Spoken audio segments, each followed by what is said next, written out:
आपको YouTube पे हजारों ऐसे वीडियो मिल जाएंगे जहां पे ये कहा जाता है कि जो आपका घर है, घर के लिए जो पावर सप्लाई जा रहा है, उस पावर सप्लाई के साथ में कैपेसिटर को कनेक्ट कर दीजिए और इसको कनेक्ट करने के बाद आपका जो इलेक्ट्रिसिटी बिल है, इलेक्ट्रिसिटी बिल कम हो जाएगा। क्या वाकई ऐसा होता है कि नहीं होता है? इसी के बारे में मैं आपको पूरा डिटेल में एक्सप्लेन करने वाला हूं। तो कैपेसिटर को कनेक्ट करने से इलेक्ट्रिसिटी बिल हमारा कम होगा कि नहीं होगा, उसको हम थोड़ा रुक के समझेंगे। सबसे पहले हम ये समझते हैं कि जो हमारे घर का इलेक्ट्रिसिटी बिल आती है, इलेक्ट्रिसिटी बिल किस कंडीशन में, यानी कि क्या करने पे कितना इलेक्ट्रिसिटी बिल आती है, उसको समझ लेते हैं। तो दोस्तों, आपके घर में जो भी बल्ब, फैन, जो भी इलेक्ट्रिकल डिवाइस आप इस्तेमाल करते हो, उस इलेक्ट्रिकल डिवाइस को जो पावर सप्लाई जाता है वो जाता है हमारे एनर्जी मीटर के द्वारा। और यही एनर्जी मीटर है जो कि हमारे इलेक्ट्रिसिटी बिल को कैलकुलेट करता है। यानी कि आपने आपके घर में कितना पावर का कंजप्शन किए, उसको कैलकुलेट करने के लिए इस प्रकार का मीटर लगा होता है। अब इस मीटर का जो यहाँ पे रीडिंग है, ये रीडिंग हमारा यूनिट में होता है। यानी कि इलेक्ट्रिसिटी बिल को हम यूनिट में कैलकुलेट करते हैं। अब यहाँ पे एक यूनिट बढ़ाने के लिए हमें कितना पावर का कंजप्शन करना पड़ता है, उसको भी समझ लेते हैं। तो दोस्तों देखिए, ये जो यूनिट है ना, इस यूनिट को आप किलोवाट आवर भी कह सकते हो। किलोवाट आवर का मतलब क्या है, एक बार समझ लेते हैं। देखिए दोस्तों, यदि आपके घर में आपने 1000 वाट के लोड को कनेक्ट कर दिए और उस लोड को यदि आपने 1 घंटे तक रन करवाए, तो उस कंडीशन में आपका जो एनर्जी मीटर है, उस एनर्जी मीटर में 1 यूनिट का पावर कंजप्शन शो कर देगा। तो इस मीटर का एक रीडिंग बढ़ाने के लिए हमें 1000 वाट को 1 घंटे तक रन करवाना पड़ेगा। इसी प्रकार से यदि आप 500 वाट के लोड को कनेक्ट करते हो, तो उसको आपको 2 घंटे तक रन करवाना पड़ेगा, तब जाके 1 यूनिट का पावर कंजप्शन होगा। इसी प्रकार से यदि आप 200 वाट के लोड को कनेक्ट करोगे, तो उसको आपको 5 घंटे तक रन करवाना पड़ेगा, तब जाके 1 यूनिट का पावर कंजप्शन होगा। अब जितना भी यूनिट आपके घर में पावर कंजप्शन करोगे, उसको रेट से मल्टीप्लाई करके हमारे घर का इलेक्ट्रिसिटी बिल आ जाती है। यहाँ पर रेट का मतलब ये है कि 1 यूनिट कंजप्शन करने पे कितना रुपया आपको पे करना पड़ता है, उसका अमाउंट। ओके, अब हमारा मेन कॉन्सेप्ट ये है कि जो हमारा एनर्जी मीटर है, उस एनर्जी मीटर के साथ हम कैपेसिटर को कनेक्ट कर दे, तो उस कंडीशन में हमारा इलेक्ट्रिसिटी बिल कम होगा कि नहीं होगा। तो इसको समझने के लिए हम यहाँ पे एक कैलकुलेशन करते हैं। तो यहाँ पे हमारे पास में एक क्वेश्चन दिया गया है, find the total power consumption in a home in which load is running continuously for 1 our.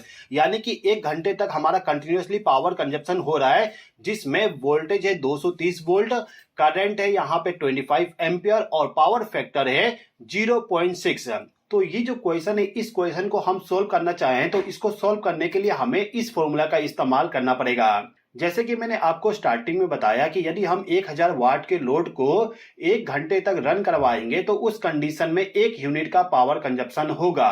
तो हमारे इस घर में पावर कंजप्शन को हम वाट में फाइंड आउट करेंगे, और वाट में पावर कंजप्शन को फाइंड आउट करने के लिए आपको इस फॉर्मूला का इस्तेमाल करना पड़ता है। अब ये जो फॉर्मूला, ये केवल सिंगल फेज पावर सप्लाई के लिए है। यदि आपके घर में 3 फेज का पावर सप्लाई आता है, तो उस कंडीशन में आपको इस फॉर्मूला का इस्तेमाल करना पड़ेगा। तो फिलहाल के टाइम पे हमारे घर में सिंगल फेज का पावर सप्लाई जा रहा है, तो सिंगल फेज का ही कैलकुलेशन करके मैं आपको एक्सप्लेन करूंगा। अब यहाँ पे जो फॉर्मूला है, इस फॉर्मूला पे इस वैल्यू को पुट कर देता हूं, तो हमारे सामने ये वैल्यू आ जाएगा, जिसमें वोल्टेज है 230 वोल्ट, करंट है 25 एम्पियर और पावर फैक्टर है 0.6। अब यदि मैं इन सभी को मल्टीप्लाई कर दूं, तो मेरे पास में आंसर आ जाएगा 3450 वाट। अब इस वाट को यदि आप यूनिट में कन्वर्ट करना चाहोगे, तो आंसर आ जाएगा आपके पास में 3.45 यूनिट। तो ये जो घर है, इस घर में 1 घंटे में 3.45 यूनिट का पावर कंजप्शन किया जा रहा है। अब यहाँ पे हम क्या करते हैं कि ये जो पावर सप्लाई इस घर में जा रहा है, इसी के साथ हम कैपेसिटर को कनेक्ट कर देते हैं। अब यहाँ पे कैपेसिटर कनेक्ट करने पे क्या होता है, उसको समझ लेते हैं।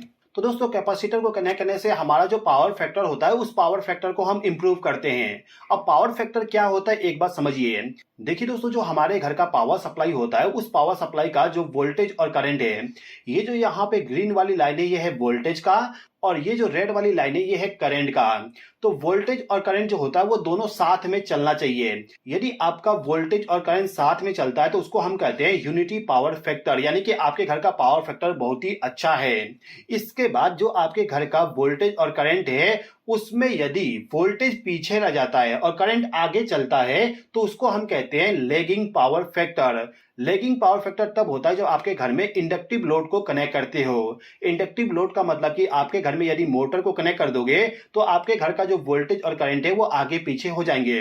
वोल्टेज पीछे रहेगा, करंट आगे हो जाएगा। ओके, इसी प्रकार से यदि आपके घर में कैपेसिटिव लोड कनेक्ट किया गया है तो उस कंडीशन में जो करंट होगा वो पीछे हो जाएगा और जो वोल्टेज है वोल्टेज आगे हो जाएगा। और यदि आपके पावर सप्लाई में वोल्टेज आगे चल रहा है और करंट पीछे है तो उसको हम कहते हैं लीडिंग पावर फैक्टर। ओके, तो नॉर्मली हमारे घरों में मोटर कनेक्ट किया जाता है जिसके वजह से हमारे घर का पावर फैक्टर लैग हो जाती है। अब यदि आपके घर का पावर फैक्टर लैग हो गया तो उसको इंप्रूव करने के लिए हम कैपेसिटर को कनेक्ट करते हैं। तो ये जो घर है, इस घर के लिए जो पावर सप्लाई जा रहा है उस पावर सप्लाई के साथ हमने कैपेसिटर को कनेक्ट कर दिए जिससे कि यहाँ पे जो पावर फैक्टर है पावर फैक्टर इंप्रूव हो जाए। तो पावर फैक्टर को इंप्रूव करने के बाद जो करंट होता है उसमें कुछ चेंजेस होती है। कितना चेंजेस होता है, क्या चेंजेस होता है उसको हम समझते हैं। ठीक है, तो कैपेसिटर को लगाने के बाद इस घर में कितना एम्पीयर करंट फ्लो हो रहा है उसको पता करने के लिए आपको इसी फॉर्मूला का इस्तेमाल करना पड़ेगा। अभी के टाइम पे हमें करंट फाइंड आउट करना है तो इस फॉर्मूला को मैं तोड़ मरोड़ दे रहा हूं, यानी कि अब फॉर्मूला हमारा ये वाला हो गया। अब ये जो फॉर्मूला है इस फॉर्मूला पे वैल्यू को मैं पुट कर देता हूं। तो यहाँ पे जो वाट है, वाट हमारे पास में 3450। तो मैंने लिख दी यहाँ पे। वोल्टेज हमारा है यहाँ पे 230 वोल्ट और पावर फैक्टर हमने इंप्रूव कर दिए 0.9। हमारा पहले पावर फैक्टर था 0.6, लेकिन कैपेसिटर को हमने कनेक्ट करके पावर फैक्टर को इंप्रूव कर दिए और पावर फैक्टर अभी के टाइम पे हमारा 0.9 है। तो इसको पुट करने के बाद यदि हम करंट को फाइंड आउट करेंगे तो आंसर आ जाएगा हमारे पास में 16.66 एम्पियर। आप यहाँ पे डिफरेंस देख सकते हैं। पहले हमारे घर में करंट फ्लो हो रहा था 25 एम्पियर, लेकिन कैपेसिटर को कनेक्ट करने के बाद अब करंट फ्लो हो रहा है 16.66 एम्पियर। तो कैपेसिटर को लगाने के बाद हमें यह पता चल गया कि करंट हमारा कम हो जाएगा। अब यहाँ पे सवाल ये बनता है कि यदि हमारे घर का करंट कम हो जाता है तो इसके वजह से क्या हमारा इलेक्ट्रिसिटी बिल कम हो जाएगा? तो ये जो करंट रेटिंग है इसको मुझे इस वाले फॉर्मूला पे पुट करना पड़ेगा।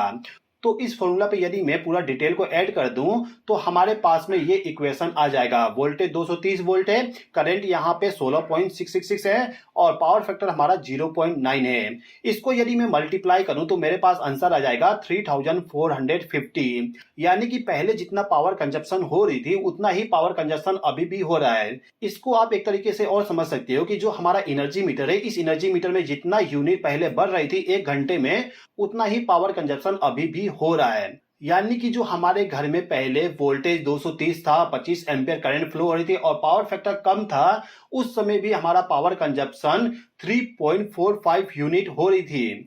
इसके बाद जब हमने कैपेसिटर को कनेक्ट कर दिए तो कैपेसिटर को कनेक्ट करने के बाद पावर फैक्टर तो इंप्रूव हो गया, लेकिन करंट हमारा कम हो गया। करंट रेटिंग कम होने से और पावर फैक्टर के इंप्रूव होने से जो हमारे घर में पावर कंजप्शन हो रही थी वो पहले के जैसे ही है। यानी कि पहले जितना इलेक्ट्रिसिटी बिल आपके घर में आ रहा था उतना ही इलेक्ट्रिसिटी बिल अभी भी आएगा कैपेसिटर को कनेक्ट करने के बाद भी। ओके, लेकिन दोस्तों यहाँ पे आपको एक चीज समझना होगा, जो आपके घर में इलेक्ट्रिकल डिवाइसेस है उन सभी डिवाइस का जो लाइफ है, लाइफ इंक्रीज हो जाएगा यदि आपने आपके घर का पावर फैक्टर को इंप्रूव कर दिया तो। ओके, इसके अलावा आपको मैं एक चीज और बताना चाहूंगा। जो इंडस्ट्री होता है, इंडस्ट्री में जो पावर सप्लाई जाता है उस पावर सप्लाई में यदि पावर फैक्टर लो रहता है तो उस कंडीशन में उनको पेनाल्टी पे करना पड़ता है। और यदि इंडस्ट्री में जो पावर फैक्टर है, पावर फैक्टर पूरा सही रहता है तो उस कंडीशन में उनको कोई भी पेनाल्टी पे नहीं करना पड़ता है। तो यदि आपके घर में 3 फेज का पावर सप्लाई आ रहा है और आपके घर का पावर फैक्टर लो है तो हो सकता है कि आपको वहां पे पेनाल्टी पे करना पड़ रहा हो। तो यदि आप चाहते हो कि आपको कोई भी पेनाल्टी पे ना करना पड़े तो उसके लिए आप पावर फैक्टर को इंप्रूव करके रखिएगा। ओके, तो आई होप कि आपको यहाँ पे समझ में आ गया कि कैपेसिटर को कनेक्ट करने से इलेक्ट्रिसिटी बिल में कोई भी कमी नहीं आएगा, लेकिन पावर फैक्टर को इंप्रूव करके जो पेनाल्टी होती है उस पेनाल्टी को हम बचा सकते हैं। तो आई होप कि आपको ये वीडियो पसंद आया होगा। वीडियो पसंद आए तो लाइक कर दीजिए, चैनल पे नए हो तो सब्सक्राइब कर लीजिए। इस वीडियो को देखने के लिए धन्यवाद।